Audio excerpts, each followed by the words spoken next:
Hello everyone. तो आज हम लोग बात करेंगे लिनक्स के ऊपर आईपी एड्रेस कैसे कॉन्फ़िगर करते हैं। आज हम उसके बारे में डिस्कस करेंगे, है ना। तो कई बार क्या होता है, देखिए कंपनी में, मैं आपको बता दूं, कंपनी में क्या होता है कि आपको बोला जाता है कि भाई आप एक सर्वर रेडी करिए, है ना। ऐसा टास्क कैसे आता है कि हमें एक प्रॉक्सी सर्वर कॉन्फ़िगर करना है, एक प्रॉक्सी सर्वर चाहिए कंपनी के लिए, है ना। कंपनी में ऐसा टास्क आता है कि एक आपको डीएनएस सर्वर बनाना है, ठीक है, एक आपको डीएचसीपी सर्वर बनाना है। ऐसा कंपनी में टास्क आया तो टास्क किसके पास आएगा? सिस्टम एडमिन की टीम के पास आएगा। तो सिस्टम एडमिन की टीम क्या करती है, हार्डवेयर रखेगी। या तो ये हार्डवेयर हो सकता है किसी फिजिकल हार्डवेयर हो, है ना, मार्केट से मशीन खरीदा हो, या एक वीएम के ऊपर हो। चलो अभी हम बात कर रहे हैं फिजिकल हार्डवेयर की। तो कंपनी ने ये फिजिकल हार्डवेयर लिया और फिजिकल हार्डवेयर के ऊपर अब कंपनी क्या करेगी? अब कंपनी डिसाइड करेगी कि विंडोज डालना है या लिनक्स डालना है ना। तो कंपनी ने अगर विंडोज डाला है यहाँ पर, तो कंपनी ने अगर विंडोज डाला तो बहुत इजी मेथड होता है उसके। विंडोज डालने के बाद अगर आपको कंपनी बोलती है कि ये आईपी एड्रेस हम दे रहे हैं, सबनेट मास्क दे रहे हैं, डिफॉल्ट गेटवे दे रहे हैं, ये आप सर्वर पे कॉन्फ़िगर कर दीजिए, तो आप उस सर्वर के लैन कार्ड पे जाते हो, है ना, जैसे ncpa.cpl करके गए और आपने कॉन्फ़िगर करके आ गए। लेकिन खुदा ना खास्ता अगर ये लिनक्स मशीन होगी तो सवाल आता है कि अभी भी कंपनी आपको आईपी एड्रेसेस प्रोवाइड करेगी। आपकी कंपनी के अंदर जो नेटवर्किंग की टीम होती है वो आपको आईपी एड्रेसेस प्रोवाइड करते हैं, ठीक है। फॉर एग्जांपल उन्होंने आपको आईपी एड्रेसेस दिया कि भाई आपको सर्वर के ऊपर ना ये आईपी एड्रेस डालना है। उन्होंने दे दिया 10.125.170 डॉट, ये दे दिया। उसके बाद कंपनी ने बोला कि इसका सबनेट मास्क ये होगा, उन्होंने सबनेट मास्क भी आपको दे दिया। अब ये सबनेट मास्क क्या होता है दोस्तों, ये हम डिस्कस नहीं करेंगे। आई थिंक आपको ये चीज पता होना चाहिए अगर आपको नेटवर्किंग आपने पहले से पढ़ी है तो। ये टॉपिक नहीं है हमारा आज का। तो कंपनी ने आपको आईपी एड्रेस दिया, फिर उसके बाद कंपनी ने आपको सबनेट मास्क दिया। और ये सबनेट मास्क मैंने क्या लिख रहा हूं इसके बारे में जानना चाहते हैं तो आप नेटवर्किंग पढ़िए। फिर कई बार कंपनी सबनेट मास्क को इस तरह से भी बोलती है, जैसे आईपी कंपनी ने इस तरह से आईपी आपको दिया, कंपनी ने ये आईपी आपको प्रोवाइड किया और आपको /24 करके बोल देगी सबनेट मास्क। तो आप इसको ऐसे लिख लीजिए, ऐसे, बात बराबर है। इसके पीछे क्या रीजन है वो नेटवर्किंग पढ़िए तो क्लियर होगा। उसके बाद कंपनी ने आपको गेटवे दे दिया, कहा ये गेटवे की आईपी है, ये गेटवे रहेगा। उसके बाद कंपनी ने डीएनएस का आईपी आपको प्रोवाइड किया, इसके ऊपर डीएनएस भी आपको ये डालना है, लीजिए। तो सवाल आता है कि ये चीजें कॉन्फ़िगर कैसे होंगी? अगर ये विंडोज है तो आप इजीली कर लोगे, लेकिन लिनक्स है तो कैसे कॉन्फ़िगर करोगे? तो आज का टॉपिक हम वो डिस्कस करेंगे कि अगर आप कंपनी में हो, आपके पास लिनक्स सर्वर है और आपको कोई आईपी एड्रेस दे तो सर्वर के ऊपर आईपी एड्रेस कैसे कॉन्फ़िगर किया जाता है उसके बारे में आज हम डिस्कस करेंगे। उसके बाद और भी चीजें आती हैं कि ऐसा भी होता है कि एक सर्वर अभी दिया, हो सकता है कल दूसरा सर्वर दे दे और बोले इस पे भी कॉन्फ़िगर करिए, इसका अलग एड्रेस दे देगी कंपनी आपको। इस पे आपको बोलेगी कंपनी ये वाला इंस्टॉल करना है आपको, इस पे ये दे दिया, सबनेट मास्क सेम रख दिया। उसके बाद इसका गेटवे भी आपको दे दिया, बोला इसका गेटवे ये है, ये दे दिया गेटवे। उसके बाद डीएनएस भी दे दिया, राइट। तो कंपनी बोलेगी इस पे भी ये सारी चीजें कॉन्फ़िगर करो। और कॉन्फ़िगर करने के बाद ऐसा नहीं कि कॉन्फ़िगर करके छोड़ दो, अब कंपनी बोलती है दोनों को आपस में कम्युनिकेट भी होना चाहिए, राइट।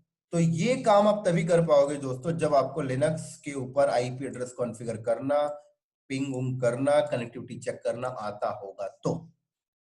अगर नहीं आता तो आप ये काम नहीं कर सकते। हाँ, आईपी एड्रेसेस क्या आ रहा है, कौन सी क्लासेस की आ रही है, ये नेटवर्क वाले बंदे देख रहे होंगे। लेकिन नेटवर्क वाले बंदे ये काम नहीं करेंगे कि आपके लिनक्स के अंदर आईपी डाल के नहीं जाएंगे तो आपको आईपी दे देंगे। डालना लिनक्स सिस्टम एडमिन का काम है। तो बेसिकली आज हम इस टॉपिक में ये डिस्कस करेंगे और इस टॉपिक का नाम हम बोलते हैं लिनक्स नेटवर्किंग।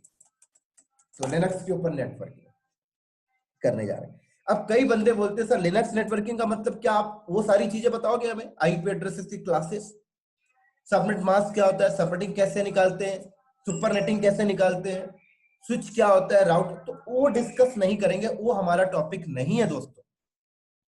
वो सारी चीजें डिस्कशन होती हैं जब आप कभी नेटवर्किंग पर, तो हम उसके बारे में डिस्कस नहीं करेंगे। ये चीजें नेटवर्किंग में सीखी जाती है जब आप सीसी में पढ़ते हो। हमारा सिर्फ काम ये है कि हमें कोई IP address subnet mask gateway दिया जाता है, तो लिनक्स में कैसे उसको कॉन्फ़िगर करेंगे और आपस में दो मशीन, लिनक्स की दो मशीन होगी तो कैसे कम्युनिकेट करेंगे, वो डिस्कशन करना है, राइट। हाँ, फिर भी मैं आपको थोड़ा सा आईपी एड्रेस की क्लासेस बस मैं आपको बता के चलूंगा, बाकी चीजें मैं डिस्कस नहीं करूंगा। तो मैं यहाँ पे जल्दी से लिख देता हूँ आईपी एड्रेसेस की क्लासेस कितनी होती हैं। तो एक होता है आपका क्लास ए, और क्लास ए की रेंज मैं यहाँ पे लिख देता हूँ 10 से स्टार्ट होता है और आपका 127 तक जाता है। ये क्लास बी की जो रेंज होती है वो आपकी स्टार्ट होती है दोस्तों 128 से स्टार्ट होती है और 191 तक जाती है। क्लास सी की जो रेंज होती है 192 से स्टार्ट होती है और 239 तक जाती है। और क्लास जी की जो रेंज होती है दोस्तों वो 240 से स्टार्ट होती है, सॉरी ये 23 तक होती है, राइट। ये स्टार्ट होती है 224 और ये जाता है 239 तक।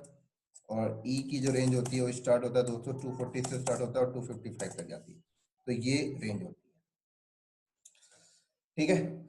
तो हमारा टॉपिक ये होगा दोस्तों कि एक लिनक्स सर्वर है, उसके ऊपर आईपी एड्रेस कैसे कॉन्फ़िगर किया जाएगा, आईपी एड्रेसेस कॉन्फ़िगर करने के कितने मेथड्स होते हैं, तो उस पर बात किया जाएगा।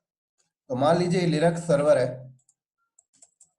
तो इसके ऊपर आईपी एड्रेस कॉन्फ़िगर करने के नंबर ऑफ मेथड होते हैं। सबसे पहला तो आप जीयूआई बेस से कॉन्फ़िगर कर सकते हैं, दूसरा आप सीएलआई बेस पे कॉन्फ़िगर कर सकते हैं, राइट। तीसरा आप कॉन्फ़िगरेशन फाइल के थ्रू कॉन्फ़िगर कर सकते हैं। कॉन्फ़िगरेशन फाइल का मतलब होता है जो भी आप आईपी एड्रेस पुट करते हैं वो लिनक्स के अंदर एक किसी फाइल पे जाके स्टोर होती है, तो आप डायरेक्ट उस फाइल के अंदर जाइए और वहां पे आईपी एड्रेस कॉन्फ़िगर करके आ जाइए तो भी हो जाएगा। और चौथा मेथड बहुत स्मार्ट है, एनएमसीएलआई। एनएमसीएलआई एक टूल है जिसके थ्रू आप आईपी एड्रेस कॉन्फ़िगर कर सकते हैं और बहुत बेनिफिट्स होता है एनएमसीएलआई को यूज करते हैं, नंबर ऑफ फीचर्स मिलते हैं। तो जब कमांड चलाएंगे तो डिस्कस करेंगे, ठीक है। तो दोस्तों ये रही मेरी लिनक्स मशीन, ये देख सकते हैं आप। और इसको मैं यहां से ऑन कर लेता हूं और इसमें मैं आपको दिखाता हूं आईपी एड्रेस कॉन्फ़िगर करना।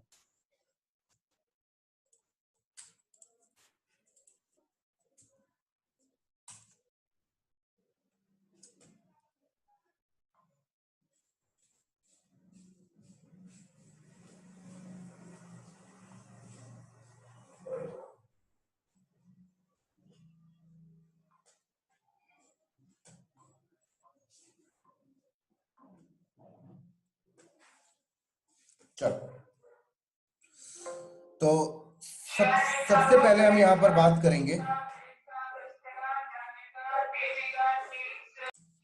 चलो सॉरी, सबसे पहले हम यहां पर बात करेंगे कि लिनक्स मशीन में लैन कार्ड कैसे देखेंगे, फिर कौन सा लैन कार्ड लगा, लैन कार्ड का नाम क्या आता है। तो लिनक्स में लैन कार्ड देखने के लिए आप यहां पे कमांड चलाइए इफ कॉन्फिग, तो यहां से पता लग जाएगा।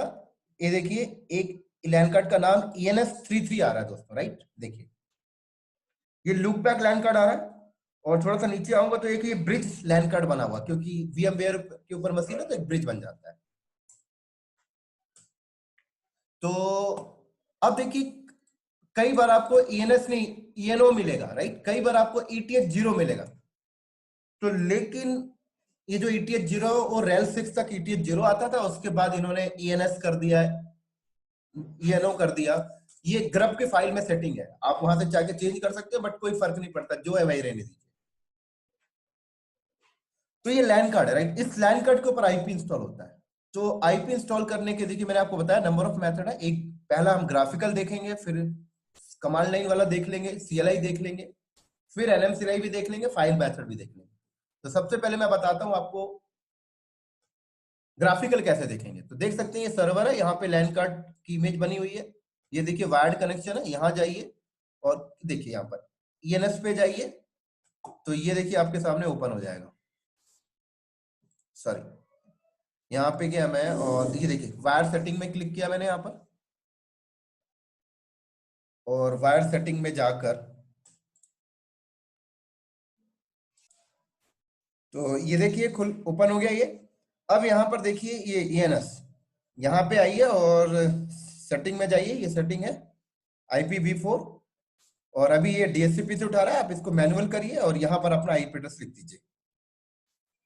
तो यहाँ पर मैंने अपना IP एड्रेस डाल दिया, 10.125 डॉट मैंने यहाँ पर लिखा 170.21, और नेट मास्क यहाँ पे डाल दिया मैंने 255.255.255.0। गेटवे यहाँ पे मैंने डाल दिया 10.125.170.1। DNS डालना है तो यहाँ पे DNS डाल दीजिए आप 10.125.170.1, राइट। उसी तरह से आपका कोई अगर राउटिंग है, राउटर की आईपी है तो राउटर की आईपी यहाँ पे डाल दीजिए कि भाई राउटिंग कुछ है आपके पास, रूट टेबल वगैरह, वो भी यहाँ पे आप डाल सकते हैं, ठीक है। मैं अभी नहीं डाल रहा, उसके बाद आप अप्लाई कर दीजिए। तो अब हमने इसको अप्लाई किया, और अप्लाई करने के बाद अब क्या करना है, अब उसके बाद हमने यहाँ से इसको कट किया, तो अब आईपी एड्रेस क्या आ जाएगा, मैं यहाँ पे इफ कॉन्फिग कमांड चलाऊंगा तो राइट अभी भी वही वाला आईपी है। मुझे यहाँ पर थोड़ा सा कनेक्शन को एक्टिवेट वगैरह भी करना पड़ेगा। यहाँ पर एक बार टर्न ऑफ किया मैंने कनेक्शन को और दोबारा से ऑन करता हूँ।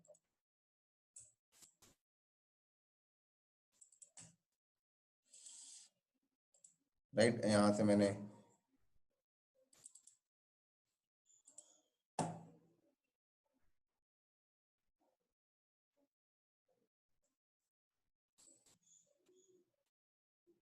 और यहाँ गया मैंने और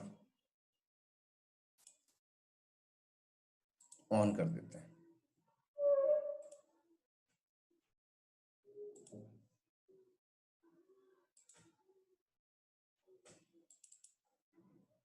तो देखिए मैं जो आईपी डाला वो यहाँ पे एप्लीकेबल हो गया, और जब मैं इसको कट करके अब मैं यहाँ पे चेक करता हूँ इफ कॉन्फिग, तो अब देखिए ये आईपी एड्रेस आ गया, राइट।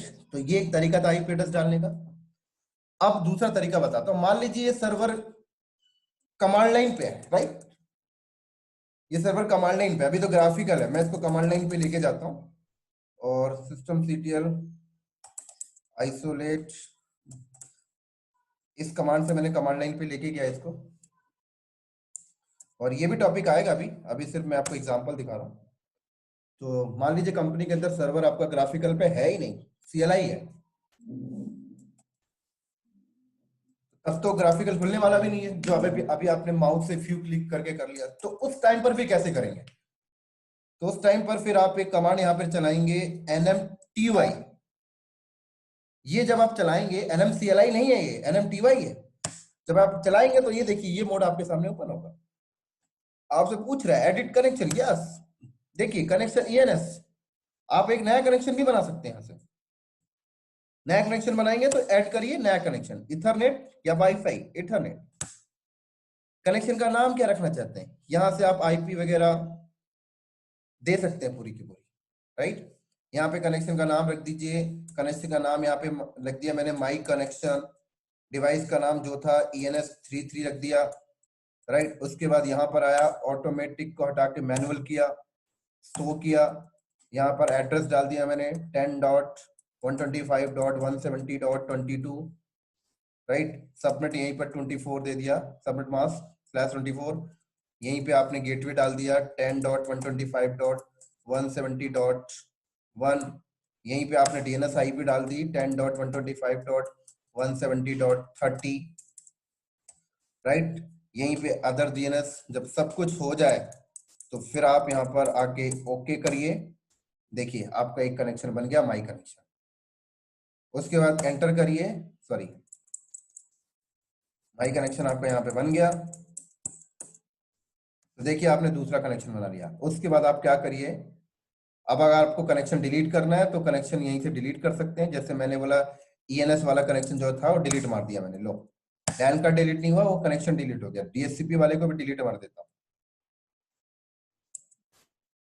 लो डीएचसीपी भी डिलीट हो गया, सिर्फ मेरा बचा है। ब्रिज को डिलीट करना है, वो भी डिलीट कर सकता हूँ। उसके बाद मैंने बैक आया, उसके बाद कह रहा है एक्टिव है कनेक्शन, कनेक्शन एक्टिव करना पड़ेगा एक बार। तो देखिए, तो माई कॉम वाला एक्टिव है, राइट, इसको डीएक्टिवेट करना है तो यहां से डीएक्टिवेट कर लीजिए। अब मान लीजिए नंबर ऑफ कनेक्शन होते हैं तो लिस्ट आ जाती है, राइट, जिसको एक्टिवेट करना था वहां पे कर्सर रखते और स्टार का सिंबल आ जाता तो वो एक्टिव कहलाता। मैं दिखा देता हूं आपको। जैसे मैं एक और कनेक्शन यहाँ पे बनाया, ऐड किया, एक और कनेक्शन यहाँ पे बना दिया, मैंने बोला connection to, connection to ENS 33। इसको सिर्फ इतना ही बना के छोड़ देते हैं, कुछ डाल नहीं रहा हूं क्योंकि मुझे सिर्फ दिखाना है आपको। देखिए एक्टिव कनेक्शन में गया, अब देखिए दो कनेक्शन आ गए।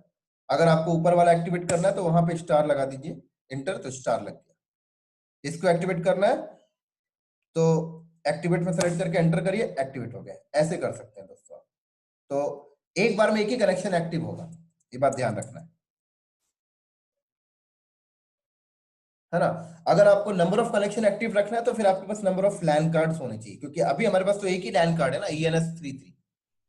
कनेक्शन तो आप नंबर ऑफ बना लीजिए, बट एक्टिवेट वो जो कनेक्शन है, आप नंबर ऑफ अगर कनेक्शन बनाते हैं, फॉर एग्जांपल डायग्राम में समझाता हूं, इस पे लैन कार्ड एक ही है, ENS 33, ठीक है। अब आप यहाँ पर कनेक्शन बना रहे हैं, जैसे आपने एक कनेक्शन बना लिया कनेक्शन 1, ठीक है, कोई बात नहीं। आपने एक कनेक्शन बना लिया कनेक्शन 2, कोई बात नहीं। एक कनेक्शन बना लिया आपने कनेक्शन 3, कोई बात नहीं, राइट। हर कनेक्शन के ऊपर आपने अलग अलग आईपी डाल ली, इस कनेक्शन के ऊपर आपने ये डाल लिया, इस कनेक्शन के ऊपर आपने ये डाल लिया, इस कनेक्शन के ऊपर आपने ये आईपी डाल लिया, कोई बात नहीं, आपने आईपी कनेक्शन के ऊपर डाल लिया। अब ये जो कनेक्शन आप बना रहे हो ना अभी, ये सारे कनेक्शन इसी लैन कार्ड से एक्टिवेट हो कनेक्ट हो रहे हैं। तो ये लैन कार्ड बोलता है कि मैं सारे कनेक्शन को सपोर्ट तो करूंगा, लेकिन एक बार में एक ही को रनिंग रखूंगा। तो अगर आपने कनेक्शन 1 रखा है रनिंग ऑन है, तो बाकी ऑफ होंगे, सारे आप एक साथ एक्टिव नहीं कर सकते। तो जिस टाइम पर जो कनेक्शन एक्टिवेट होगा वो वही वाली आईपी उठाएगा। अगर आप सारे एक्टिवेट करना चाहते हो तो नंबर ऑफ लैन कार्ड आप लगा लीजिए सर्वर पे। तो वही यहाँ पे देखिए बोल रहा है कि एक बार में एक ही कनेक्शन आप एक्टिव कर पा रहे हैं, राइट, ये समझाने का मतलब। तो माई कनेक्शन वाला एक्टिव है और मैंने बैक किया, activate connection, yes my connection activate है, इसको बैक क्विट कर दिया मैंने यहाँ से।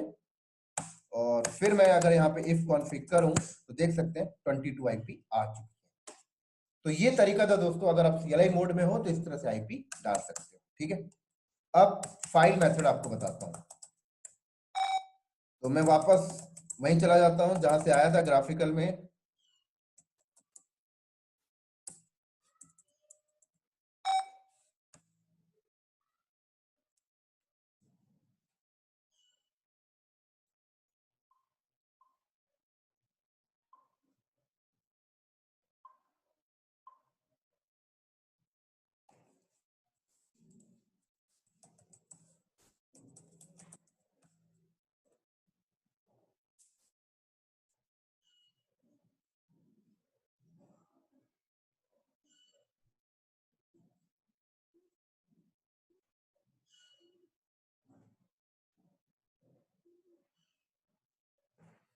तो अगर आप फाइल मेथड से आईपी कॉन्फ़िगर करना चाहते हैं तो उसका मेथड क्या है दोस्तों।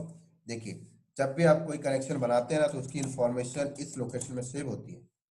cdtc sysconfig के अंदर जाएं, sysconfig के अंदर एक आपका नेटवर्क स्क्रिप्ट होता है और इसके अंदर जाएं तो इसके अंदर देखिए जिस नाम का कनेक्शन बनाते हैं उस नाम का ये फाइल बन जाता है, if cfg conf.2। ये देखिए माई कॉन बनाया मैंने, ये देखिए। तो आप इस फाइल के अंदर अगर जाएं तो देखिए जो आईपी आपने डाला था यहाँ पे लिखी हुई है। तो आप आईपी अगर चेंज करना चाहते हैं तो यहीं से आप, जैसे आपने 23 कर दिया, यहीं से गेटवे आप चेंज कर दिए, सारी चीज आप यहीं से चेंज कर सकते हैं। और फिर उसके बाद आपने कमांड मारा सिस्टम, फाइल में अगर आपने चेंजेस किया तो आपको एक काम और करना पड़ेगा, systemctl रीलोड नेटवर्क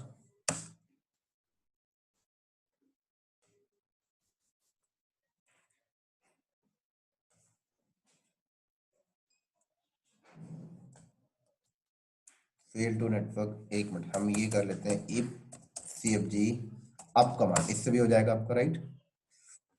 एक मिनट देखते हैं, इसने तो एरर दिया वैसे, नहीं एक्टिवेट नहीं हुआ। तो एक बार आप कमांड मारिए इफ cfg डाउन और ENS33, इफ cfg नहीं होगा, if down, yes if down ENS33, sorry I think यहाँ पे कनेक्शन का नाम आएगा माइकॉन। परफेक्ट, ठीक है। तो डाउन मैंने किया, तो ये देखिए आ गया। अब इसको एक बार अप करेंगे तो जो आईपी आपने फाइल पे चेंजेस किया है, इफ डाउन और इफ अप, बस। तो फाइल के थ्रू अगर आप करते हो तो ये काम करना पड़ेगा। तो अब देखिए आईपी एप्लीकेबल हो गया, राइट, देख सकते हो, ये देखिए, नो प्रॉब्लम, हो गया। इसी तरीके से आप ऐसा भी कर सकते हो कि आप एक नया कनेक्शन बनाना चाहते हो, राइट। तो आप क्या करिए, एक नई फाइल बना लीजिए, जैसे मैंने इफ cfg, एक नई फाइल यहां पे मैं बनाता हूं। तो देखिए इसी तरीके से आप क्या कर सकते हैं यहाँ पर कि मान लो आपको यही फाइल में बैठ के एक नया कनेक्शन बनाना है, अभी तो आपने इस कनेक्शन के अंदर जाके एडिट किया ना। तो सिंपल है, आप क्या करिए, जैसे आप इस फाइल को ओपन करिए जो अभी आपके पास एग्जिस्ट करता है, इफ cfg माइकॉन, ठीक है। ऐसे आप साइड में खोलिए यहाँ पर एक और टर्मिनल, राइट, उसी लोकेशन में जाइए, cd etc sysconfig करके मैं गया और cd नेटवर्क स्क्रिप्ट में गया, और यहाँ पर आप खुद ही एक फाइल बना लीजिए, राइट। फाइल ऐसे बना लीजिए इफ cfg, मैं जैसे मैंने न्यू कॉन करके बनाया, और ये सारा पैरामीटर आप ऐसे लिखते जाइए, तो ऐसे भी एक कनेक्शन बन जाता है। मैं इसको नहीं करके दिखा रहा हूँ अभी, एक हिंट दे दिया मैंने जस्ट आपको। तो ये दोस्तों था आपका फाइल के थ्रू कॉन्फ़िगर करना। अब आते हैं NMCLI, जो सबसे इंपॉर्टेंट टॉपिक है। तो NMCLI का जो टॉपिक है, अब उसको हम स्टार्ट करते हैं। तो NMCLI से कॉन्फ़िगर करने से क्या बेनिफिट है उसको डिस्कस करते हैं। तो ये वाली वीडियो मैं यहीं पे स्टॉप कर देता हूं और NMCLI की अलग वीडियो बनाता हूं ना, क्योंकि वीडियो फिर बहुत ही बड़ा हो जाता है। चलो फिर इसको यहीं पे स्टॉप करते हैं, फिर NMCLI की वीडियो स्टार्ट करते हैं।